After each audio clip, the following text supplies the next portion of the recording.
What's up, guys? I'll be going over the chances of some possible snow going into maybe this weekend into next week. But just have to look at some of the forecast models and kind of compare what's actually happening, what's actually not going to happen. Not too much into like the GFS. I did post the GFS just as an example, but I'm not really too fond of it. I don't think that that's going to be a likely scenario to happen anyway. I just know that there's actually a system that's going to be coming through that could possibly bring the chances of snow, depending on if it's the end of this weekend coming up or if it's during next week. So there's the possible chances of some systems coming in here. You see this pattern is really going to start picking up as these systems coming across the upper U.S. Now, if we get some cold air mixed in with this system, but then if it dips down south more, brings in cooler air. If it stays north, it's going to keep the warm air over our area, so we'll just get rain instead of snow. But this is the European model here, and you can see that there's an active pattern that's probably going to stir up going over into the mid-November until late November as well. You can see there's several systems here in the 12Z European model just keep swinging by here on the northern portions of the U.S. Now, to determine where those systems do come in from, if they're diving down to the southeast and then traveling off to the east across the Great Lakes region, they would have to be further south to kind of tap into that cooler air, so we would get snow instead of rain. The GFS thinks that the system coming in this weekend is going to be really far south. I don't think it's going to be that far south. The European model is keeping it further north, which would keep us in the rain. The GFS model wants it to snow. Still would have to wait for the higher resolution models to pick up on this scenario and see which one's going to be the likelihood of something happening.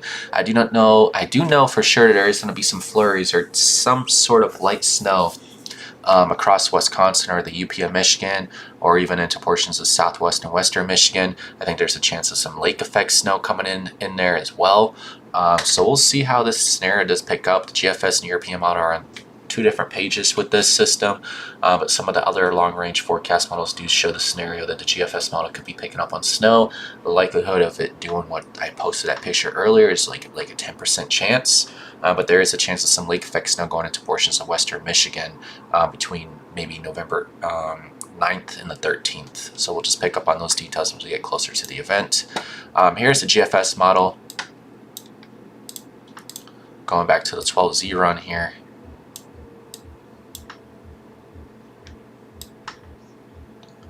The GFS model wants it to be cold going into this weekend, obviously.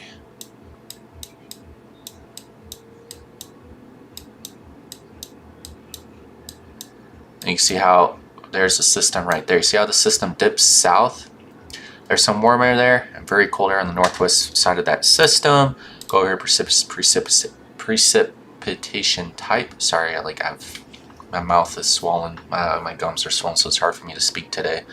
You can see on the northwest ridge of that system, if it's further south, there's snow and cool air on that northwest side of the low, bringing maybe some mesobanning. But like I said, the scenario of this actually happening this weekend and going into next week is like a 10% chance of the system tracking like this. European model is keeping it further north, which will keep more warmer air across portions of northern Illinois, even to portions of southern Wisconsin. But other long-range forecast models do support the chance that the low does track further south, but not this south, and that there's cooler on the backside, and then it triggers the lake effect on portions of northwest Indiana and southwest and western Michigan. So we'll see which model is actually correct as we go into later on this week, because the week is still really far out, but there is the chances that stuff is definitely increasing for the chances of colder air swings.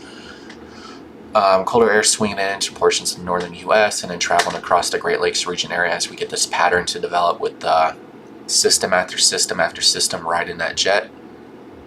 And we'll determine where that cold air and that warm air does meet. We're going to get severe weather events on the southern edge of these systems, and then colder air with possible potential blizzards on the northern fringe of these systems.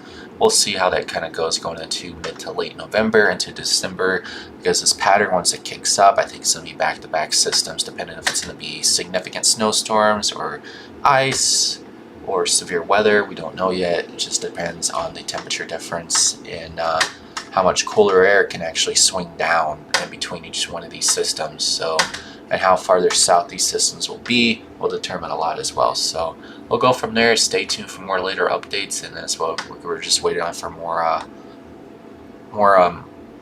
model updates, especially going into later this week. So I'm waiting for the higher resolution models to pick up on it, just besides the GFS and European Icon, the UK, the Canadian model. We'll see what happens. Stay tuned.